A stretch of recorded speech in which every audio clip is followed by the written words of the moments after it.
Bonjour à toutes et à tous. Aujourd'hui, c'est notre dernière vidéo du calendrier de l'Avent et on va voir inopiné l'atelier. On va tester le tufting et on va rencontrer Élise et Marion et ça va être hyper cool. Suivez-nous. Bienvenue à l'atelier inopiné. Bonjour à tous et à toutes. Aujourd'hui, on fait une nouvelle vidéo pour notre calendrier de l'Avent qui sortira après Noël. On est avec vous deux, Marion et Élise, et on est ici pour inopiner l'atelier. On voit juste derrière nous plein de laine. Peut-être vous pouvez un petit peu nous dire comment d'abord vous vous êtes rencontrés et comment vous avez monté Inopiné. Nous, on s'est rencontrés il y a déjà un petit paquet d'années au collège. Ouais. On s'est suivis jusqu'au lycée dans les études supérieures et on a été toutes les deux jusqu'à être opticiennes pendant 4-5 ans. Et s'en est suivi une petite reconversion professionnelle, si tu veux nous raconter ça. Eh bien, on faisait toutes les deux beaucoup de loisirs créatifs en perso, juste pour le plaisir. Et au fil de l'eau, Élise s'est testée au tufting. Elle a fait un premier tapis pour sa nièce, je crois. Et elle m'a dit, viens voir, c'est super chouette, tu vas tester, tu vas adorer. Et effectivement, ça m'a convaincue.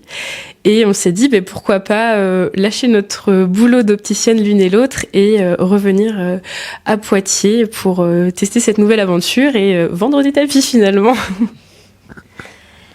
Peut-être pour ceux qui connaissent pas du tout le tufting, on en voit partout, mais on sait pas bien ce que c'est exactement. Est-ce que vous pouvez expliquer ce que c'est cette pratique du tufting ? Alors le tufting, c'est de réaliser des tapis à l'aide d'un pistolet qui vient injecter de la laine dans une grande toile, donc un peu comme un cadre sur lequel on met une toile en tissu et à l'intérieur on injecte brin par brin la laine et on peut faire des petits tapis jusqu'à de très très grands modèles. Nous on peut faire des tapis jusqu'à 2 mètres par exemple et c'est une technique hyper versatile et qui est hyper agréable à faire parce qu'on voit tout de suite en fait le résultat. Il y a plein d'étapes très sympas à réaliser pour avoir son produit fini. J'imagine qu'il faut savoir un petit peu dessiner. C'est quoi votre processus un peu créatif entre le moment où vous avez l'idée et le moment où vous commencez le tufting ? J'imagine qu'il y a d'abord une partie où on dessine ce qu'on veut produire. Souvent, nous, on part d'une idée vraiment très peu concrète. Moi, quand je dessine, en tout cas, souvent, je cherche des images d'inspiration pour me donner, on va dire, des bases, des références. Et ensuite, on dessine majoritairement à la tablette. Alors, perso, j'ai pas un grand talent de dessinatrice, mais du coup, j'ai dû un peu m'imposer une rigueur et puis apprendre à dessiner. Et toi, je pense que tu as un peu une technique similaire. Oui, souvent, comme l'idée est très peu concrète au départ, on part de photos et la difficulté, c'est de s'inspirer de photos pour avoir un dessin qui, lui, est réalisable en tufting parce qu'on a des contraintes techniques aussi. Ça, c'est plus pour nos projets perso. Et ensuite, pour tout ce qui est sur mesure, on va s'adapter aux envies des clients, des couleurs, des formes, des dimensions. Et là, c'est plus des allers-retours entre ce qui nous est demandé et puis le dessin final. Tu veux ajouter quelque chose ? Ouais. Du coup, c'est toujours, on va dire, un dessin numérique. C'est rarement un dessin papier. Et souvent, on finit par projeter en fait notre dessin numérique sur la toile. Et donc, on vient redécalquer notre motif avant de réaliser le tapis. C'est très clair. Est-ce qu'on a des limites quand on fait du tufting ou est-ce que tout est imaginable au niveau de ce qu'on va produire, des dessins, quoi, finalement ? Les limites, ça va être au niveau du niveau de détail parce que comme on travaille de la laine a une certaine épaisseur et en dessous de cette épaisseur de laine, les petits détails très fins ne seront pas réalisables. Donc tout ce qui est détail en dessous d'un demi-centimètre, par exemple, c'est difficilement faisable. Après, avec le temps, on a réussi à trouver des techniques pour aller sur des choses de plus en plus réalistes. Là, dernièrement, par exemple, on a fait des portraits d'animaux, donc c'était assez difficile d'avoir quelque chose de fidèle à l'animal de départ, mais c'était un petit challenge et petit à petit, on essaye de contourner ces contraintes en trouvant des petites astuces, mais en dehors de ça, on n'a pas trop de limites, ni de forme, ni de couleur. Enfin, c'est assez créatif, on peut faire tout plein de choses. On a quand même une petite limite sur la palette de couleurs parce qu'on fonctionne avec ce qui existe en laine au niveau de chaque référence couleur. Mais notamment pour les portraits très réalistes, c'est toujours un petit peu difficile de se dire il nous faut telle couleur et si on l'a pas, ça va rendre pas du tout beau. Donc là, on travaille un peu sur ça en ce moment, d'avoir une base de couleurs qui soit plus complète et puis de pouvoir augmenter en gros notre capacité sur certains tapis. Et je me pose une question, est-ce que on est obligé de le faire avec de la laine ou est-ce qu'on peut utiliser d'autres matières ? Alors, on peut utiliser de la laine pure, on peut utiliser des fibres acryliques. Nous, c'est ce qu'on fait notamment sur les formats très colorés, parce qu'on a des palettes de couleurs un peu plus vives sur de l'acrylique. Et après, on peut utiliser aussi du coton, des fils d'eucalyptus. On peut utiliser à peu près toutes les matières. La contrainte étant que si la fibre est trop rêche, les pistoliers ont tendance à pas trop adorer travailler cette matière-là, et donc ça use plus facilement nos outils, mais ça reste faisable. Combien de temps ça prend à peu près donc là, on est en face de nous, on montrera tout à l'heure en vidéo des petits formats. Je vais aller chercher un petit tapis. Par exemple, pour ce genre de format, combien de temps ça prend? Du dessin jusqu'au produit final, on est sur peut-être 2h30, 3 heures, fonction des motifs. Il y en a qui sont plus simples que d'autres et on commence à être un petit peu rodé aussi, mais ça a pas l'air parce que c'est tout petit, mais il y a au moins 2-3 heures de travail. En fait, plus c'est petit, plus les détails sont petits, donc les finitions sont très longues, parce que c'est vraiment très précis. Mais oui, je pense que on est bien à 2h30, 3 heures, voire un peu moins sur ceux qu'on fait régulièrement, parce qu'on commence à gagner un peu de temps à force de les maîtriser et de les faire... voilà, c'est ça. Il y a aussi un moment de tonte. On disait tout à l'heure en off que vous le faites pas au dernier moment. Il y a aussi, pour voir un peu les détails, vous le faites aussi en amont, et après vous refaites une tonte à la fin, c'est ça? C'est ça. En fait, par exemple, pour des modèles comme ça, on va venir tondre à chaque nouvelle couleur pour éviter que toutes les couleurs se mélangent beaucoup. Et donc, ça nous facilite le travail de tonte finale. Et donc là, par exemple, on a 5 ou 6 couleurs. Entre chaque couleur, on est obligé de repasser. Donc, ça fractionne aussi un peu le temps de travail et c'est pour ça que ça reste assez long. Pourquoi inopiné? Alors, c'est un peu inopiné comme choix. Je pense que on avait créé un Instagram il y a longtemps quand on commençait à faire un peu de trucs créatifs en tout genre et on s'était longuement questionné là-dessus et je pense que c'est parti d'une blague, c'est inopiné, on a dû mettre inopiné et quand on a réellement voulu créer notre entreprise, enfin rejoindre la coopérative et avoir notre enseigne pour les tapis, on a juste rajouté l'atelier parce que ça fait un peu plus sérieux, un peu plus professionnel, mais c'est parti vraiment d'une blague en fait, inopiné, et c'est devenu inopiné l'atelier. Depuis combien de temps, du coup, c'est vraiment devenu votre métier? C'est notre métier depuis officiellement, on est salarié depuis 6 mois, mais on travaille depuis 1 an et demi en phase test dans une coopérative. Et donc, on va dire en tout 2 ans. Vous faites aussi du crochet, ça c'est le deuxième volet de votre activité. Est-ce que vous pouvez dire aux auditeurs, auditrices, aux personnes qui nous regardent, ce que c'est le crochet pour ceux qui ne connaissent pas cette pratique? Alors le crochet, c'est une technique qui utilise du fil et un petit crochet en métal ou en bois et ça permet en fait d'enchaîner une succession de petits nœuds et de créer des motifs. Alors plus habituellement, c'est surtout sur de l'habillement et depuis peu, ça se développe pas mal quand même sur des accessoires et donc nous, on s'est lancé et on a créé des bouquets en fleurs éternelles et des boucles d'oreilles fleuries, un petit peu comme ce que j'ai là. Et toujours en crochet avec des crochets plus ou moins gros selon les projets qu'on réalise, et tout est fait avec du fil de coton. Donc c'est écologiquement plutôt durable, et puis c'est un matériau assez noble qui dure bien dans le temps, donc c'est très sympa à travailler et très agréable. Tu veux ajouter quelque chose? C'est tout bon. J'ai l'impression qu'en tout cas, bon là je vois que en face de nous pour le tapis que vous êtes en train de faire, les boucles d'oreilles, il y a une volonté de travailler autour de la nature. Est-ce que c'est quelque chose qui vous inspire? Est-ce que c'est un peu par hasard? C'est quoi qui vous inspire? Un peu tout pour ma part, mais c'est vrai que l'univers végétal et animal, c'est quand même a toujours été très présent depuis nos débuts de pratique créative et c'est vrai que c'est quelque chose qu'on tend quand même à plutôt développer aussi bien en crochet qu'en tufting. Après, il n'y a pas une raison particulière. C'est esthétique, je pense. C'est joli et on aime bien ça. Donc le crochet, vous faites à la fois des boucles d'oreilles et des bouquets. Est-ce que vous avez envie de faire d'autres choses? Est-ce qu'il y a d'autres projets qui vont arriver sur le crochet? A priori, non. On essaye de se recentrer. Avant, on avait aussi une partie macramé et tissage qu'on a un petit peu éliminé parce qu'on n'arrive pas à gérer tout. Donc, on essaye plutôt de développer le crochet et le tufting sans trop s'éparpiller. À voir. Après, on n'est jamais à l'abri d'autres choses. Si, ce qu'on étend quand même, c'est la variété de fleurs en restant toujours sur les mêmes produits, les bouquets éternels et les boucles d'oreilles, d'avoir une gamme un peu plus fournie, peut-être un peu plus colorée, mais en restant quand même sur ces deux mêmes produits. Et idem pour le tufting. Je crois qu'il est l'heure des incontournables, donc de Noël après Noël, puisqu'il y a plein de gens qui fêtent Noël après, donc c'est pour eux, ou pour d'autres occasions d'ailleurs, parce qu'il n'y a pas que à Noël où on offre des cadeaux. Est-ce que vous voulez bien aller nous chercher 3 incontournables qu'on pourrait offrir, et on ajoutera un petit 4e, mais qui n'est pas représentatif en matériel. Donc vous nous avez apporté les incontournables d'après Noël. Donc d'abord là on a tout ce qui est crochet. Est-ce que tu peux nous présenter, et je te tends le micro, comme ça tu peux lancer à la caméra ce que tu nous proposes. Alors du coup, le premier incontournable de Noël, c'est le bouquet éternel en crochet. Et donc en voici un petit exemplaire. Je fais tout tomber.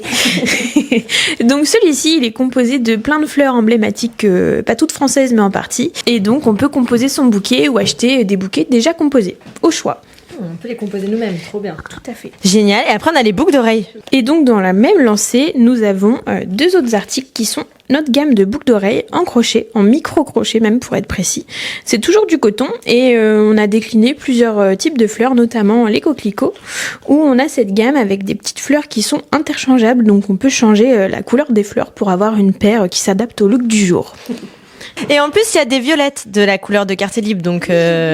Ah oui, c'est beau quand même, il faut les acheter. Très bien, merci. Et après, on a donc les tapis. Oui, donc c'est les mini tapis tuftés, donc plutôt à destination de décoration murale. Donc là, on a des petites orchidées, c'est le motif préféré d'Élise.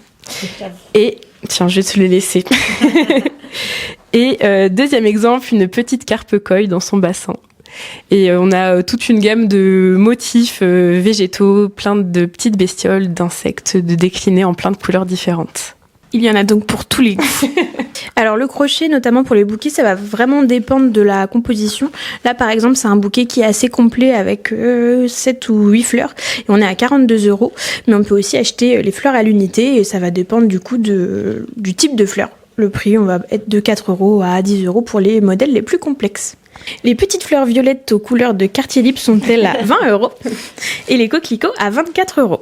Et pour ce qui est des tapis tuftés, toutes ces formes-là, tous ces petits ronds-là sont à 39 €. On n'a pas encore de plus grands motifs. Non, ça arrive bientôt. Non, on s'arrête là alors. Eh ben, merci beaucoup. Je crois qu'on va aller faire un petit tour de l'atelier maintenant. Et vous allez nous montrer aussi comment on fait du tufting. Ce qu'on était en train de faire, c'est plein de petits tapis.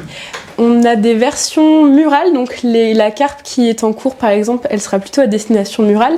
Et ceux-là, ça sera des tapis, des petits tapis à mettre au sol.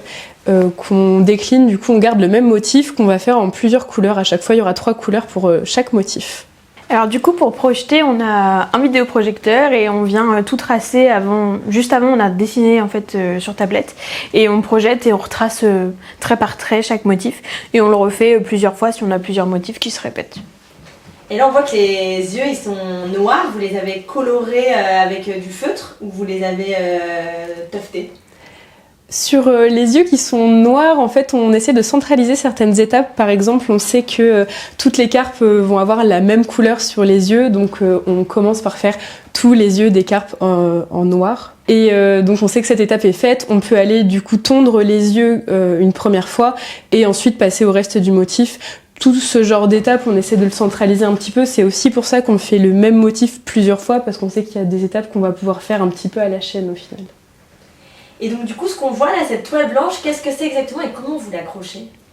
Alors ce qu'on voit c'est une toile qui est vraiment dédiée au tufting, qui est très résistante. C'est un mélange de polyester et elle a une trame, si on regarde de près, qui est assez large. Donc c'est ce qui permet de venir accueillir point par point la laine. Et pour la tendre, il faut simplement beaucoup de patience et beaucoup de force. Il faut tirer très fort et on la tend un petit peu comme une toile de peintre sur un cadre classique. Il y a des grippes en fait tout le long du cadre, c'est des genres de petits clous dans lesquels on vient intégrer la toile de tous les côtés. Ok, et pour quelqu'un qui a envie de faire du tufting, combien ça coûte cette toile? Ça dépend vraiment, mais ça dépend de la dimension de la toile, mais en général c'est bien 10-15 €. Après ça dépend de la taille voulue. te donne tout qu'il faut le filer, c'est toi qui vas le faire. Ok. Alors donc là, vous êtes en train de préparer pour mettre la laine. Par quelle étape on démarre? La première étape, c'est cette grosse bobine. En fait, on est parti de 2 pelotes individuelles qu'on a plus l'habitude de voir et on les a bobinées pour qu'il y ait toujours 2 fils dans la pelote, qu'on sort par le centre, ça évite qu'elle se promène partout. Et on se munit du passe-fil pour pouvoir enfiler la laine dans le pistolet. Et donc ça, c'est notre outil principal. Ça s'appelle un tufting gun, ou en français, un peu moins stylé, un pistolet à touffer. Et donc dans celui-ci, on va venir enfiler la laine pour qu'on puisse ensuite l'injecter dans la toile. En fait, ça ressemble un peu à de la couture, à une machine à coudre, non? Ça reprend un petit peu l'idée d'une machine à coudre parce qu'on a un pied et une aiguille qu'on voit juste ici. Après, le nœud est un peu différent de la machine à coudre, mais ça ressemble. Check, assistante. Du coup, je vais prendre mon passe-fil et je vais l'insérer dans mon aiguille, puis dans mon guide-fil qui est juste au-dessus. Hop. Et donc, je viens mettre mes brins dans mon passe-fil et la magie. Tac. Et donc là, mon pistolet est prêt à tufter. Là, je vais faire ce petit nénuphar. Donc la première étape avant de remplir le nénuphar, c'est de venir faire le contour. Donc je vais faire plein de petits à-coups pour compléter le bord de mon nénuphar.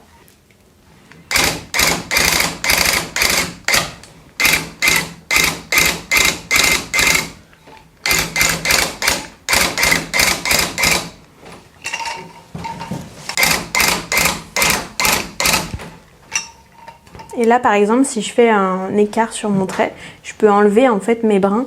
Tant qu'on n'a pas fixé la laine, c'est encore modifiable. Et comment on fixe la laine? Il y a une partie d'encollage qui permet de fixer la laine et donc on va venir mettre une patte sur ce côté-là de la toile et ça va fixer les brins de laine dans la toile.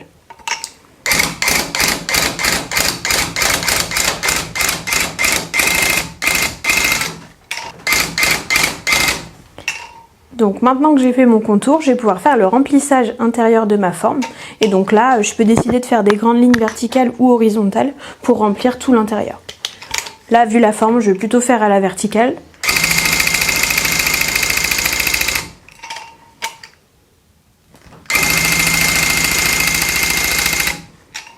Et je vais faire ça tout le long.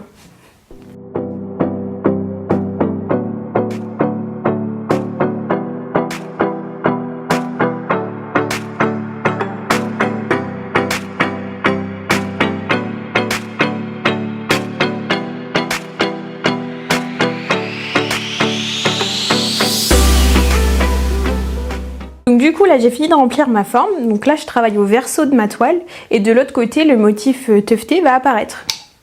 Du coup là notre motif apparaît de ce côté là et nous l'étape suivante ça va être de tondre tout le pourtour.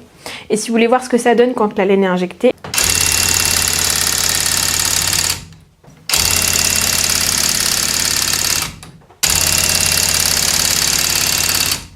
Alors, donc là, tu vas justement faire comme vous nous avez montré tout à l'heure.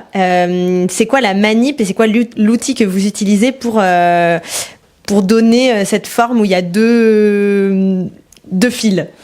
Eh bien, on part de 2 pelotes individuelles, donc ça c'est ce qu'on a plus l'habitude de voir, et on utilise un bobinoir pour, à partir de ces 2 pelotes, en créer une plus grosse, et c'est ce qui nous permet d'avoir tout de suite 2 brins à mettre dans notre pistolet. Il y a 2 écoles, on peut prendre le fil de l'extérieur ou le fil de l'intérieur. C'est un peu chiant au départ, mais c'est plus pratique après. Ça veut dire que sur ce genre de choses, il y a quand même aussi des moments qui sont un peu plus fastidieux que d'autres. Ouais. Genre ce moment-là. Par exemple, là, c'est pas la partie la plus fun. Donc, une fois que j'ai réussi à avoir mes 2 bouts de laine, tac. Je viens juste faire un petit nœud. Je les passe dans ce petit truc, ici. Et là, on tourne la manivelle jusqu'à ce qu'on ait une grosse pelote. Il y a beaucoup de manuels entre ça et le tufting, le pistolet qui demande un peu de force quand même. Ouais, mis bout à bout, il y a plein de petites étapes qu'on doit faire qui sont pas toujours hyper fun, mais auxquelles on n'échappe pas. Et globalement, c'est que tout est manuel. Après, les tapis comme pouvait se faire aussi anciennement avec un crochet, donc ça devait être encore plus fastidieux. Et déjà, nous, on y passe un certain temps avec le pistolet, donc j'imagine pas le temps que ça devait prendre au crochet. Vous savez quand est-ce qu'est arrivé dans la vie ces pistolets de tufting ? Les pistolets à tufter, ça existe depuis à peu près 20 ans, mais c'était plutôt pour les industriels.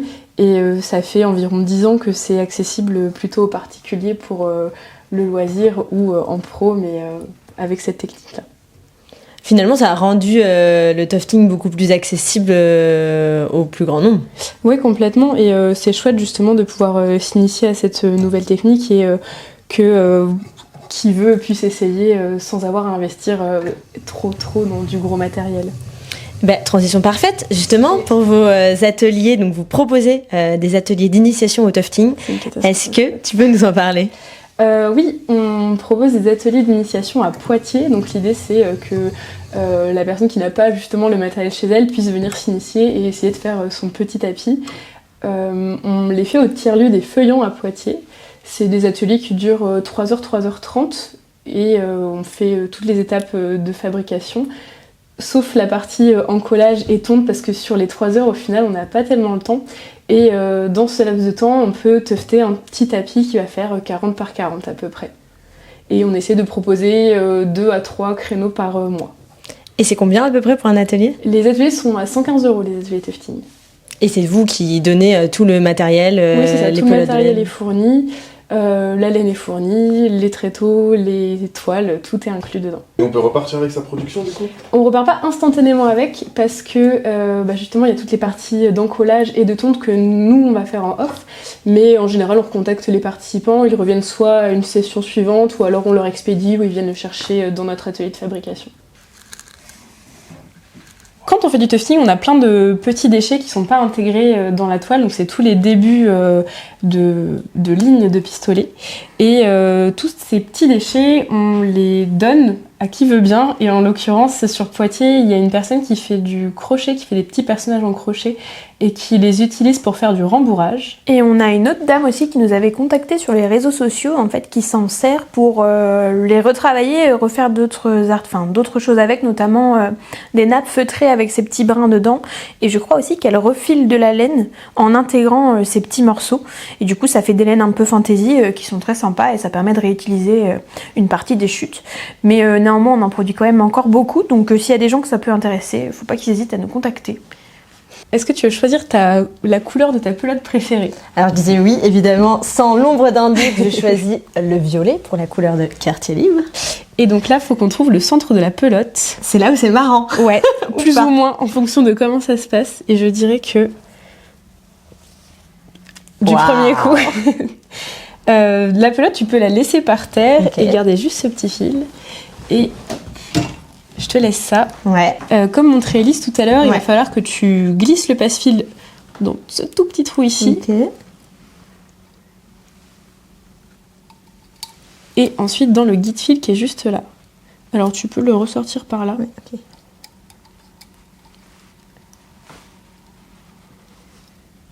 Là, tu peux mettre ton petit brin de laine. J'ai fait la même. Voilà. Tu peux glisser ton petit brin de laine à l'intérieur. Les deux, du coup ? Ouais. Tu peux l'écarter avec tes... Enfin, ça, c'est pas fragile du tout. Okay. Enfin, si c'est fragile, parce qu'on en a cassé plein, mais c'est fait pour. Ok. Et là, si tu tires de l'autre côté, tout va passer au travers. Tu tires là-dessus. Okay. Et ouais, le reste, tu t'en occupes pas. Impeccable. Et là, t'es prête à tufter. Sur le pistolet, il y a 2 boutons qu'on va utiliser. Le on-off qui est juste ici. Mm-hmm. Quand c'est allumé, t'as une petite LED qui s'allume ici. Et dès que tu le manipules, donc c'est ce que j'ai fait tout à l'heure, je l'ai éteint pour qu'on puisse passer la laine. Okay. Donc tu l'allumes quand t'es prête et tu vas utiliser ensuite la gâchette qui est juste là. Okay. L'idée, c'est de se planter à fond dans la toile. Il faut que la toile recule un petit peu. Okay. Et quand tu vas appuyer sur la gâchette, lui, il va partir un petit peu en haut et il va te montrer la direction, il t'accompagne dans le mouvement en fait. Okay. Donc quand t'es bien planté, t'appuies sur la gâchette et quand t'arrives au bout, tu lâches d'abord la gâchette et ensuite t'enlèves le pistolet. Ok. On peut déjà faire ça. Ok. Je te montrerai la suite après. Ok.